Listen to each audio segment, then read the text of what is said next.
아브라함은 성경에서 믿음의 조상으로 언급되고 있습니다. 최고의 믿음의 본보기가 되었죠. 아브라함이 믿음의 본보기가 된 사건은 오늘 본문에서 본 바와 같이 이삭을 바친 사건 때문입니다. 이삭은 아브라함이 100세 때 얻었고 그의 아내 90세에 얻은 애를 낳을 수 없는 때에 하나님의 약속에 의해서 얻은 아들이요. 그 귀한 아들을 바치라는 명령에 10살 안팎의 아이를 잡지요. 모리아산에 데리고 가서 칼로 잡으려고 할 때 천사가 내려와서 말리고 네가 여기까지 왔으니 내가 네 믿음과 네 하나님에 대한 진심을 인정하노라 하고 오늘 보신 말씀대로 내가 나를 두고 맹세하노니 내가 네게 복을 주고 또 주리라 약속을 하죠. 이 약속은 사실은 창세기 12장에서 이미 했던 약속의 확인이지만 그때 약속보다 훨씬 진하게 맹세라는 방법으로 약속이 거듭 확인되고 있습니다. 우리는 이런 아브라함의 믿음을 칭찬하기도 하고 부러워하기도 하지만 실제적으로 이런 믿음을 갖기는 매우 어렵습니다. 이 어려운 믿음을 성경이 모범으로 제시하면 우리의 신앙은 약간 기가 꺾일 수 있습니다. 우리의 믿음은 믿었다 말았다 하는 게 정상이지 이렇게 자식이라도 잡으라 그러면 아무 생각 없이 갖다 잡을 만큼 세지도 않고 성경이 또 그것을 요구하고 있지도 않습니다. 이 아브라함이 이삭을 잡는 사건은 보기보다 아주 중요한 내용을 내포하고 있어서 설명을 필요로 합니다. 처음 아브라함이 불려 나와서 내가 네게 복을 주어 네 이름을 창대케 하리니 너는 복의 근원이 될지라 라고 얘기할 때는 그 문맥상 아무런 이유가 없는 때, 그러니까 아브라함에게 문맥이 있는 것이 아니라 아브라함을 불러서 그 약속을 줄 때의 문맥은 세계사적인 그 시대가 더 중요한 그 문맥으로 등장을 합니다. 아담이 범죄하고 다 죽을 수밖에 없게 되고 900년 이상을 살지만 헛된 인생을 살 수밖에 없는, 그리고 하나님의 아들들이 사람들의 딸을 취하는, 말하자면 영적인 무지와 실패, 도태된 현실에 대한 하나님의 안타까우심이 저들을 심판하게 됩니다. 벌을 준다기보다 이런 독백이 숨어 있는 것이죠. 이건 아니야. 난 너희를 이따위로 만들지 않았어. 이렇게 죽으면 안 돼. 라고 외치는 것이 노아의 홍수이며, 홍수 이후에 다시 바벨탑 사건이 일어나자 하나님은 그들을 흩어버립니다. 공멸을 면하게 하기 위하여 다 흩어서 하나님이 땅에 사람 지은 것과 그들이 멸망받는 데 대하여 너무나 탄식하는 모습을 보인 후에 느닷없이 아브라함을 불러서 조금 전에 했던 식으로 쉽게 외울 수 있는 이 말씀, 내가 네게 복을 주어 네 이름을 창대케 하리니 너는 복의 근원이 될지라.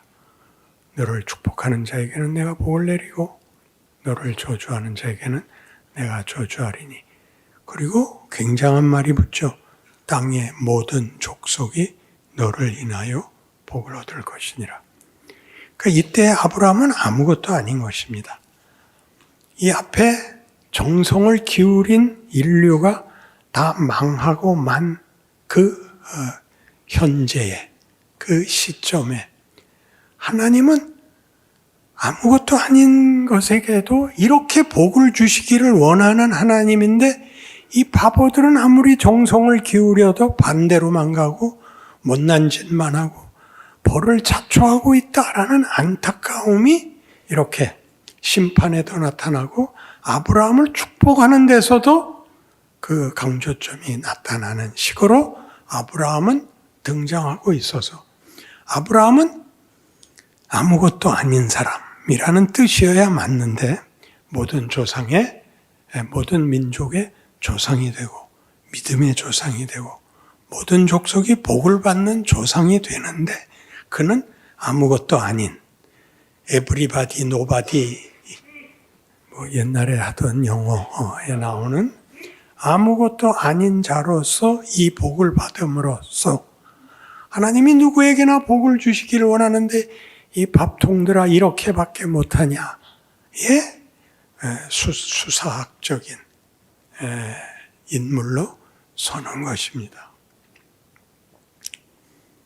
그에게 자식을 주는데 내가 네게 무엇을 줄까? 그러자 난 자식이 없으니 이 다메섹 엘리에셀이나 잘 키우게 해 주십시오. 양자였죠. 걔는 너희 몸에서 난 자가 아니니 내가 네 몸에서 날 자를 주리라. 그랬더니 이제 하갈과 사이에서 이스마엘을 낳죠. 그러니까 이 이스마엘이나 잘 키우게 해 주십시오. 아니다. 너와 사라 사이에서 낳은 자식에게 주겠다. 내 나이 100살이 가까워오는데 어떻게 그 일이 가능합니까? 가능하다. 해서 이제 100살에 애를 낳고 하나님이 너와 사라 사이에서 애를 주겠다 그러자 웃죠.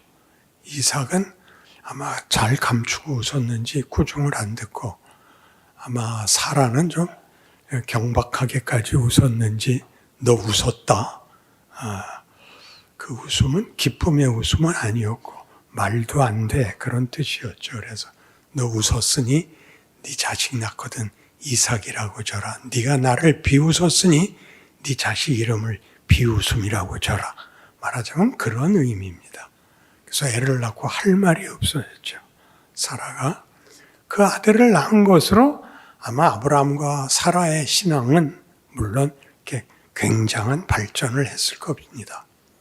그랬더니 이번엔 잡으라고 그러는 겁니다. 그러니 아브라함에게 일어난 하나님에 대한 경험은 매우 놀라운 것이었을 겁니다. 믿음에도 진전이 있었고 그다음에 이삭을 바치라는 부분에서는 여태껏 있었던 일이 다 아무것도 아닌 것을 넘어 정말 청천벽력 같은 경악스러운 일이었을 것입니다. 그런데 아브라함이 바칩니다. 그리고 정말 잡으려고 칼을 빼들었을 때 하나님이 말리고 오늘 본 본문과 같이 네가 나를 여기까지 믿었으니 내가 나를 두고 맹세하건대 내가 네게 한 모든 약속, 복을 주기로 한 약속을 지키겠다 이렇게 됩니다. 그래서 쉽게 이삭까지 바치면 모든 복을 받는다라는 것이 대부분 예수 믿는 신자들에게 중요한 믿음의 역사적 사건이 되었는데 실제로는 이 사건이 우리에게 어떻게 나타나느냐 하면 이삭을 바치라 해서 아브라함이 당황했던 것 같이 잘 믿고 있는데 그 잘 믿는 믿음의 보상보다 믿은 것이 아무짝에도 쓸모없는 것 같은 현실을 경험하는 것이 실제로는 인생 속에서 우리가 마주하는 아브라함이 겪었던 경험의 현대판이 됩니다. 그래서 여러분이 예수를 믿는다는 것이 안 믿는 건 아니지만 믿는 것이 흔들리는, 믿어봤자 아무 소용이 없는 것 같은 현실을 겪을 때마다 이 사건을 이렇게 이삭을 바치는 사건과 유사하다라고 이해를 해야 되고, 그것을 어떻게 이겨나가는지도 성경이 어떻게 격려하는지를 배워야 합니다. 로마서 5장으로 넘어옵니다. 신약 성경으로 오셔서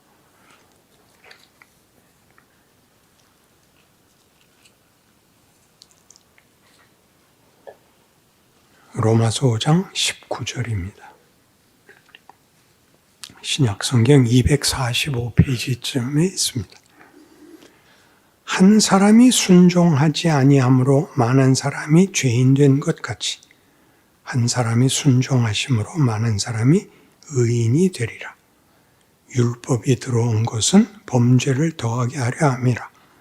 그러나 죄가 더한 것에 은혜가 더욱 넘쳤나니 이는 죄가 사망 안에서 왕노릇한 것 같이 은혜도 또한 의로 말미암아 왕노릇하여 우리 주 예수 그리스도로 말미암아 영생에 이르게 하려 함이라.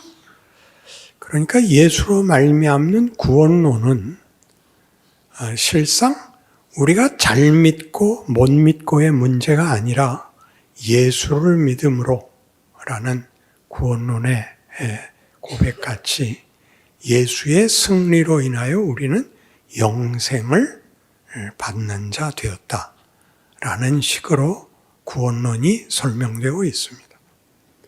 아담이 실패하여 그의 후손이 죽을 수밖에 없는 운명이 된 것 같이 예수의 승리로 그의 후손들은 구원을 은혜로 공짜로 얻는다. 이렇게 된 것이었는데, 그렇게 됐다면 우리가 받아야 할 복은 말하자면 평안이고 형통이어야 맞는데 그렇게 쉽지 않고 고뇌하게 하고 갈등하게 하고 의심하게 하고 절망하게 되는 것이 신앙생활의 현실입니다.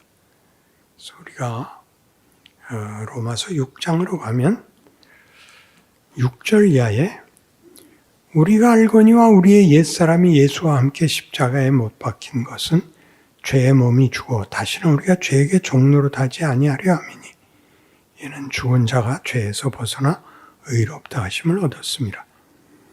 만일 우리가 그리스도와 함께 죽었으면 또한 그와 함께 살 줄을 믿노니 이는 그리스도께서 죽은 자 가운데서 살아나셨음에 다시 죽지 아니하시고 사망이 다시 그를 주장하지 못할 줄 알미로라.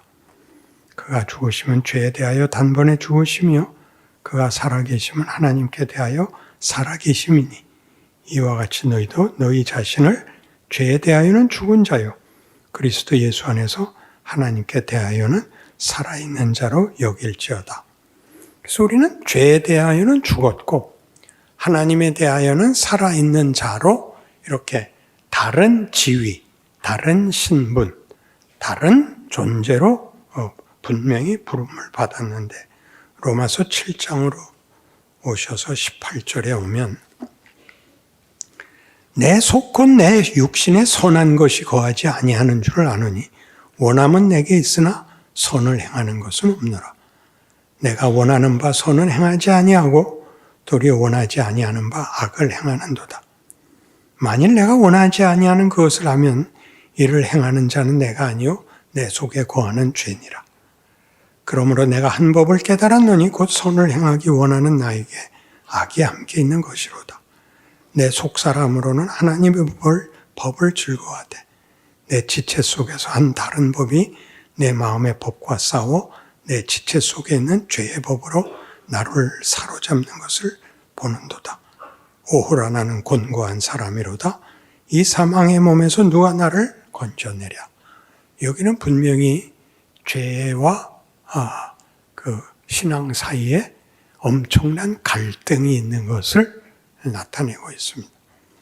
우리가 앞에서 본 바대로 하자면 우린 죄에 대하여 죽었고 영생에 대하여 살아나서 우리는 영생에 대하여만 감각이 있고 신분과 지위가 영생 속에 있고 사망과는 관계가 없는 사망은 우리와는 이제 더 이상 만날 일이 없다고.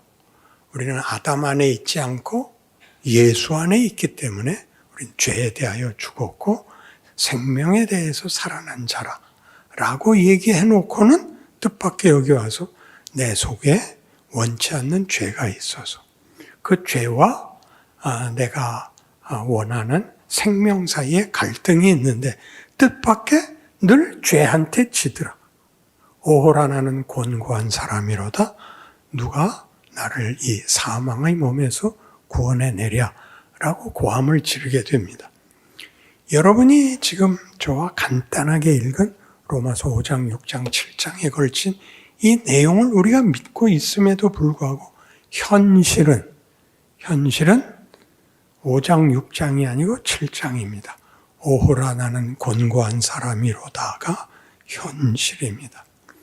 그러면 앞에 있었던 얘기는 거짓말이냐?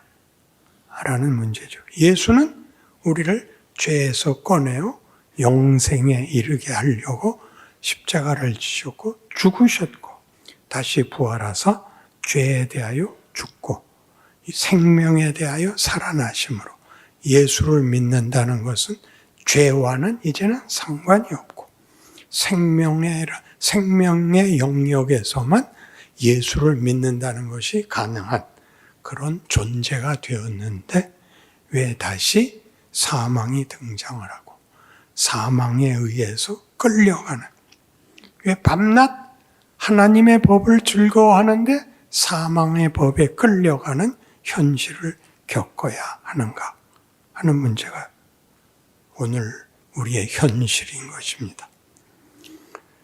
다시 24절을 보면 놀랍게도 오호라 나는 곤고한 사람이로다. 이 사망의 몸에서 누가 나를 건져내랴. 우리 주 예수 그리스도로 말미암아 하나님께 감사하리로다. 거기까지만 읽으면 그래, 이 갈등도 결국 예수 안에서 이긴다 라는 말로 들리는데 그 다음에 그런즉 내 자신이 마음으로는 하나님의 법을 육신으로는 죄의 법을 섬기노라 라고 해서 이 갈등은 아직 답이 나지 않은 현실이 되고 있습니다. 알아먹고는 오고 있습니까? 현실이니까. 그러니까 여러분이 현실을, 예수를 믿으면 마음이 평안하고 인생이 형통하고는 기대이지 현실은 아니라는 것 알고 있습니다. 예수를 믿으면 생명을, 영생을 얻는다고 알고 있지만 죄는 자연스럽게 없어지지 않습니다. 오히려 죄는 내가 잘하려고 하면 죄도 기승을 떨어서, 내가 신앙생활을 낮추면 죄도 시험을 낮추고, 내가 열심을 내면 죄도 따라서 열심을 내서 언제나 힘들게 하는 게 죄가 하는 짓이다 라는 것을 여러분이 경험하고 있습니다. 이때는 아멘이 맞을까요? 아멘이라는 말은 사실입니다 라는 뜻이기 때문에 적합합니다. 그런데 아멘 그러기는 쑥스럽죠. 그 말은 내가 바로 그 상태에 있습니다 라는 고백으로서 모두에게 위안이 되기를 바랍니다. 여기서 벗어난 자는 아무도 없습니다. 우리는 바로 이 갈등 속에 있습니다. 그리고 8장입니다. 1절. 그러므로 이제 그리스도 예수 안에 있는 자에게는 결코 정죄함이 없나니 이는 그리스도 예수 안에 있는 생명의 성령의 법이 죄와 사망의 법에서 너를 해방하였음이라 라는 선언이 터집니다. 이 집사님 여기서 해야 됩니다. 그러면 앞에 있는 얘기는 왜 있었냐 얘기오죠. 오호라 나는 곤고한 사람이로다. 이 사망의 법에서 누가 나를 건져내랴는 뭐 때문에 필요하냐 이거죠. 왜? 그리스도 예수 안에 있는 자들에게는 결코 정죄함이 없는데 생명의 성령의 법이 죄와 사망의 법에서 우리를 해방시켰는데 왜 사망의 법이 나를 늘 실패케 하고 정죄하여 쓰러지게 하는 현실이 주어지고 있느냐라고 물어야 됩니다. 여기에 비밀이 있죠. 죄는 아직도 살아있고 우리를 공격합니다. 그런데 예수를 믿으면 이 법이 어떻게 바뀌느냐 하면 우리는 죄와 사망이라는 것은 죄는 하나님과의 분리, 사망은 모든 가치와 존재의 소멸입니다. 예수를 믿으면 예수와의 분리가 일어날 수가 없습니다. 내가 예수를 놓는 일은 있지만 예수가 나를 놓는 일은 없기 때문입니다. 예수를 믿는다는 말은 그런 말입니다. 내가 믿으면 예수도 잡아주고 내가 놓으면 예수도 놓는 게 아니라 내가 예수를 한번 믿으면 예수는 우리를 놓지 않습니다. 그러면 우리는 죽음이라는 자리에 갈 수가 없습니다. 우리의 존재는 값이 없어질 수가 없으며 존재가 무너질 수가 없습니다. 그런데 그게 왜 앞에서는 분명하게 죄와 사망의 법이 이기는 것 같이 우리를 절망시키고 우리를 패배시키는가? 그래 보이는 것입니다. 어떻게 그래 보이는가? 우리는 예수를 믿는 것이 우리가 기대하는 윤리와 법적 상태에서 승리하는 것으로 기대를 하고 있습니다. 잘못을 안 하는 것, 그게 가장 큽니다. 신앙적으로 완벽한 것을 우리는 기대를 하고 있습니다. 그러나 신앙이란 예수에게 매달리는 것입니다. 그 수준은 다음 문제입니다. 그것은 마치 이 세상의 법은 죄를 지면 벌합니다. 그러면 심한 벌을 가하게 되면 사형도 있고 구금도 있습니다. 그러나 학교에서는 공부를 잘못하면 매를 맞는 수는 있어도 죽이지는 않습니다. 학교는 얘기가 다르죠. 학교는 죽이는 데가 아니고 훌륭하게 만드는 데라서 매질을 해도 훌륭해지라고 하지 죽으라고 하지 않습니다. 그러니까 거긴 벌이 아닙니다. 벌이 아니고 격려이죠. 가정으로 오면 더합니다. 가족은 죽을 죄를 졌어도 버리지 않습니다. 이렇게까지 말은 합니다. 너 집에서 나가서 죽어버려. 그래서 울면서 보따리 싸서 나갔더니 뒤에서 어머니가 하시는 말씀이 그런다고 진짜 나가 고 합니다. 버리지 않습니다.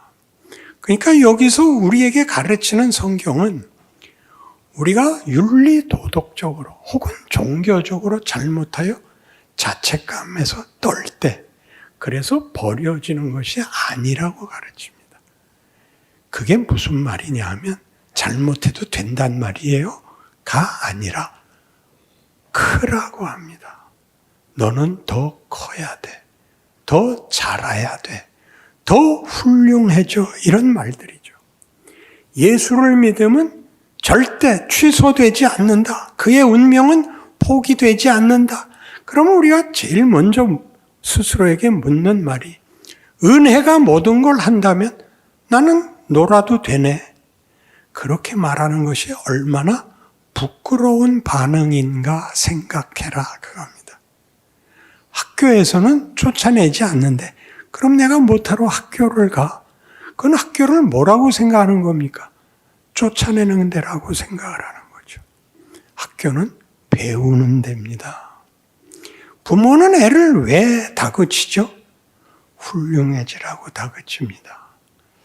옆집은 다그치지 않는 데입니다. 삼촌이 길러서. 삼촌은 부모님하고 조금 다르게 기릅니다. 속상하는 데까지 다그치지 않습니다. 부모만 속상하는 데까지 다그칩니다. 부모가 속이 상해서 애가 훌륭해지지 않는 걸 속상해하기까지 합니다. 부모가 죽어서라도 자식을 훌륭하게 만들고 싶어 합니다. 거기가 지금 로마서가 하는 얘기입니다. 너희는 이제 훌륭해지지 않으면 하나님이 속상해하는 존재야. 그래서 너희를 다그칠 수밖에 없어. 하나님이 아니라면, 하나님이 너희들에게 고아원 원장이라면 대강 살게 놔뒀을 거야. 부모보다 더하기 때문에 너희는 이제 잘 살아야 돼. 너희는 위대해져야 돼. 훌륭해져야 돼. 라고 하는 것입니다. 그래서 8장에서 무슨 얘기가 계속 나오느냐 하면 8장 14절.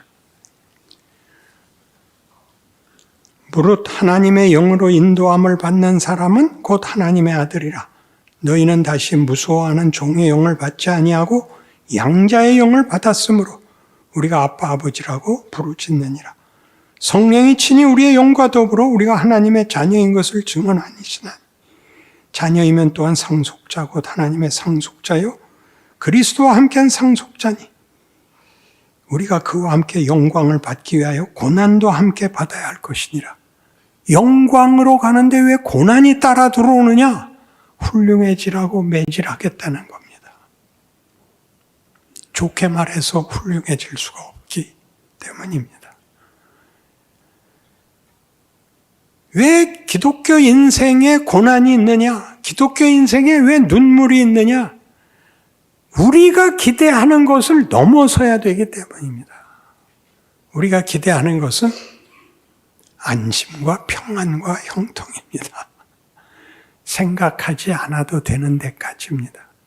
우리는 그 이상 하고 싶지 않습니다. 하나님은 그 이상 가자고 하고 거기서부터 고난이 옵니다. 계속 나오죠. 생각하건대 현재 고난은 장차 우리에게 나타날 영광과 비교할 수 없도다. 피조물이 고대하는 바는 하나님의 아들들이 나타나는 것이니 피조물이 허무한데 굴복하는 것은 자기 뜻이 아니 오직 굴복하게 하는 이로 말미암음이라. 그 바라는 것은 피조물도 썩어짐의 종로로 단 데서 해방되어 하나님의 자녀들의 영광의 자유에 이르는 것이니라. 피조물이 다 이제까지 함께 탄식하며 함께 고통을 겪고 있는 것을 우리가 아느니라. 그뿐 아니라 또한 우리 곧 성령의 처음 익은 열매를 받은 우리까지도 속으로 탄식하여 양자될 것 곧 우리 몸의 속량을 기다리느니라. 우리가 소망으로 구원을 얻었음에 보이는 것이 소망이 아니니 보는 것을 누가 바라리요. 만일 우리가 보지 못하는 것을 바라면 참음으로 기다릴지니라. 하나님이 우리에게 만들려고 하는 것은 우리의 상상을 넘어가는 것이라서 우리에게는 고통으로 보이고 우리에게는 절망으로 보이고 우리에게는 하나님이 마치 우리를 버리는 것 같이 보입니다. 성육신을 생각해 보십시오. 하나님은 우리를 땅끝까지 보내고 모든 족속 앞에 보내어 무슨 일에 우리를 쓰시느냐 하면 우리라는 존재는 하나님이 하시는 일, 구원에 우리를 동력자로 삼으십니다. 우리를 구원하기 위하여 그의 아들을 인간으로 보내신 것 같이, 죄인들에게 보내신 것 같이 우리를 모든 족속에게 보냅니다. 예수께서 죄인들을 위하여 오사 죄인들 손에 죽는 것 같이 우리는 하나님을 모르는 사람들 손에서 죽어나가는 것 같은 인생을 살아야 합니다. 우리는 이미 모든 족속, 모든 땅 끝에 와 있죠. 극동에 와 있습니다. 그리고 우리가 나가서 사는 이웃들, 사회, 직장에는 안 믿는 사람들 투성입니다. 그들이 우리를 놀립니다. 예수를 믿으면 평안해진다며, 예수를 믿으면 기적을 행할 수 있다며, 이 밥으로 볶음밥 한번 만들어봐. 그럼 난로에다 확 집어넣고 뚜껑 닫고 다 익으면 처먹어라. 그러고 나오세요. 그런 놀림에 일일이 답할 수 없습니다.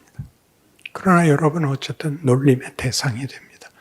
여러분은 그 속에서 하나님을 모르는 자들이 하는 인간이라는 존재의 모양이 얼마나 못났는지를 실컷 보셔야 됩니다. 인간의 위대함이 어디 있는지를, 예수께서 왜 침묵하셨는지를 이렇게 묻죠. 빌라도가 네가 정말 유대인의 왕이냐? 그런 조롱은 더 이상 없을 것입니다. 포로로 잡혀와 손발이 묶여 피 흘리며 서 있는 분에게 네가 유대인의 왕이냐라고 묻는 것은 정당한 질문이 아니죠. 예수님은 대답하십니다. 그렇다. 빌라도가 기가 막혀서 떠납니다. 더 이상 안 물어보고. 여러분 실컷 놀리게 놔뒀다가 너 정말 예수는 진심으로 믿냐? 진심으로 믿어. 왜 믿냐? 설명이 복잡해. 너도 철이 들면 알게 될 거야. 그렇게 얘기하십시오. 진지하게. 설명을 다 하실 필요 없습니다. 거기가 우리가 아브라함을 불러내어 그에게 했던 모든 것이 여기 100살에 얻은 아들을 내놓으라 하는 그 하나님. 말이 안 되는. 그럼 주긴 왜 주셨어요? 라고 묻고 싶은 것을 입을 닫고 내놓을 수 있는 자리까지 걸어온 인생이 답을 하는 겁니다. 하나님이 내놓으라고 할 때는 그만한 이유가 있다. 그건 하나님이 알아서 하신다. 라는 데까지 우리가 와야 되는 것입니다. 한국교회 신앙의 수준은 별로 높지 않습니다. 한국 기독교 역사가 짧기 때문입니다. 열심이 부족해서가 아니라 경험이 짧기 때문입니다. 순교와 부흥까지밖에 아직 못했습니다. 성숙한 신앙이 무엇이냐 하는 문제에 있어서 상식과 또 믿지 않는 세상의 교양과 그 조롱에 대해서 답을 할 만한 인격과 실력을 교회도 이제 갖추어야 합니다. 거기를 살아내야죠. 여러분이 현실적인 고난에 대하여 이게 뭐야 이거 없애고 해결하고 순탄한 인생을 사는 것이 보상이 아니라 기가 막힌 인생을 살 수밖에 없다는 것. 하나님은 그렇게 자신이 하나님인 것을 낮추어 우리 손에 죽는 자리까지 가심으로 하나님이 어떤 하나님인가를 증명하고 계시다는 것으로 우리를 기르고 있습니다. 우리가 기대하는 신은 기적과 초월과 높음으로 이해되어야 할 텐데 하나님은 가장 억울한, 가장 처참한, 가장 아닐 것 같은 자리에 내려오심으로 그는 네가 유대인의 왕이냐? 그렇다를 하십니다. 일부러 이렇게 되라는 얘기는 할 필요 없습니다.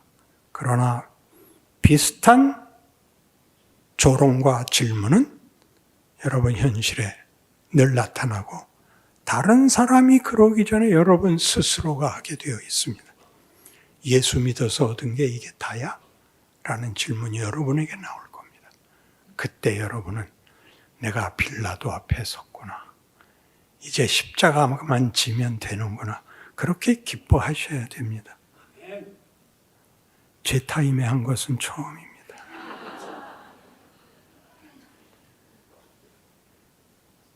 우리의 신앙은 너무 쉽습니다. 형통 외에 아무것도 아닌 신앙으로 가지 마십시오. 그래서 에베소서 4장에 가면 다 찾아볼 수밖에 없습니다. 에베소 4장 13절 314페이지쯤 있습니다. 에베소 4장 13절 우리가 다 하나님의 아들을 믿는 것과 아는 일에 하나가 되어 온전한 사람을 이루어 그리스도의 장성한 분량이 충만한 데까지 이르리니 이는 우리가 이제부터 어린아이가 되지 아니하여 사람의 속임수와 간사한 유혹에 빠져 온갖 교훈의 풍조에 밀려 요동하지 않게 하려 함이라. 오직 사랑 안에서 참된 것을 하여 범사에 그에게까지 자랄지라. 그는 머리니 곧 그리스도라. 그리스도의 장성한 분량, 하나님이 자신을 증명하기 위하여, 자신을 확인시키기 위하여 자기가 오는 것이 아니라 자기 아들을 보내는 것. 자기가 오는 게 쉽습니까? 아들을 보내는 게 쉽습니까? 자기가 오는 게 쉽습니다.